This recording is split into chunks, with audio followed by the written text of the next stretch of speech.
There have been a lot of historical and cultural and political reasons behind this strong relationship. And we have had historical economic linkages.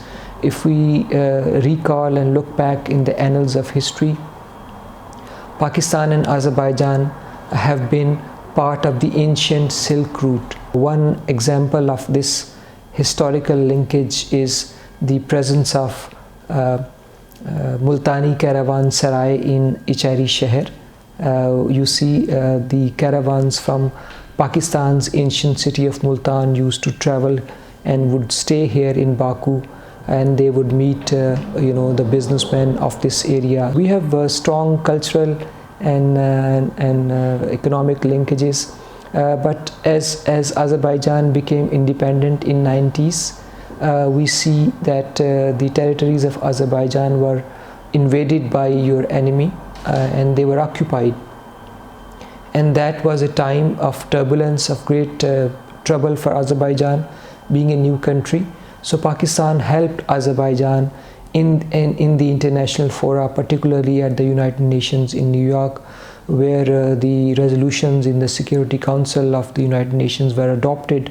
At that time, Pakistan was non-permanent member of the UN Security Council, and we played an important role in the adoption of those resolutions, which provided a legal stance to Azerbaijan on the issue of Karabakh. Our relationship is very well firm, is very well based on strong foundation, and we hope that it will flourish in the months and years ahead.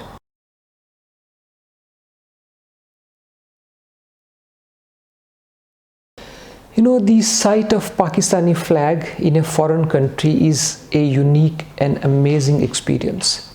Normally, we understand that in a foreign country, the flag of other countries are not usually flown, but we see Pakistani flag on a number of buildings here. Sometimes I see it on the cars, and even in far off regions of Azerbaijan, which give us immense pleasure, and it shows the respect and love people of Azerbaijan hold for Pakistan.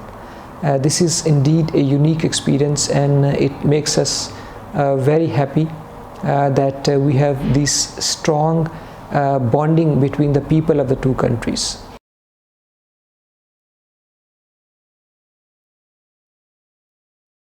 I have been sharing this information with Pakistani businessmen, Pakistani companies, that there are opportunities for investment and opportunities to make joint ventures here. Quite a few companies have shown interest in exploring these opportunities. Some of the companies have actually visited also the areas. We hope that as the process of clearing the mines proceeds further, these opportunities for business, for investment and joint ventures will increase, and many Pakistani companies will actually be coming here with foreign investment and with potential to set up factories here.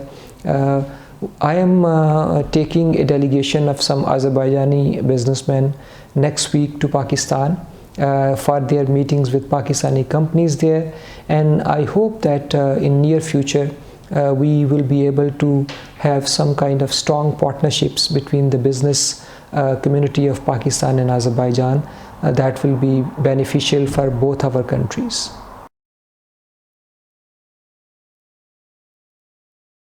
Yes, the issue of Kashmir has been a tragic event if we look at the profile of South Asia.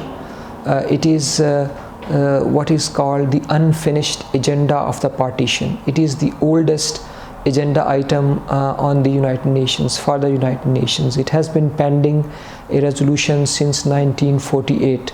So it's very unfortunate that the dispute of Jammu and Kashmir has not been able to resolve as was promised by the international community, especially the United Nations. The people of occupied Jammu and Kashmir are still suffering from the brutalities and from the systematic human rights violations. Today the situation is very bleak, very sad. people are unable to enjoy their basic fundamental rights. Kids cannot go to school. Patients cannot have access to healthcare and medicines because of the lockdowns. A few days ago, we held an exhibition in the Ganjalik Mall showing the stories of the people of occupied Jammu and Kashmir. It is very important for the international community when they talk about the issue of human rights, then when they talk about for the rights of women, when they talk about for the rights of children, that they should not close their eyes on what is happening in occupied Jammu and Kashmir.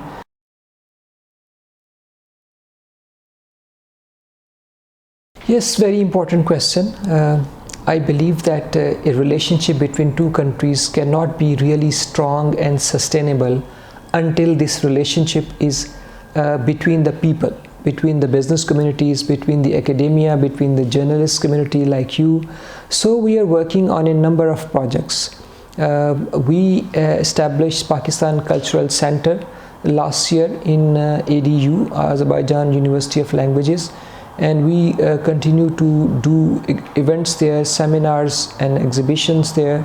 In the next week, we will have a painting competition in the cultural center, where Azerbaijani youth, they have painted some designs to show friendship between Pakistan and Azerbaijan.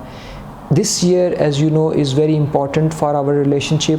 In June this year, Pakistan and Azerbaijan will be celebrating the 30th anniversary of the diplomatic relations, which were established in June 1992. So this is an important year for us, and we have envisaged a number of programs. We hope to do some cultural events this year. We have a plan to issue a joint postal stamp to commemorate the 30th anniversary of our diplomatic relations.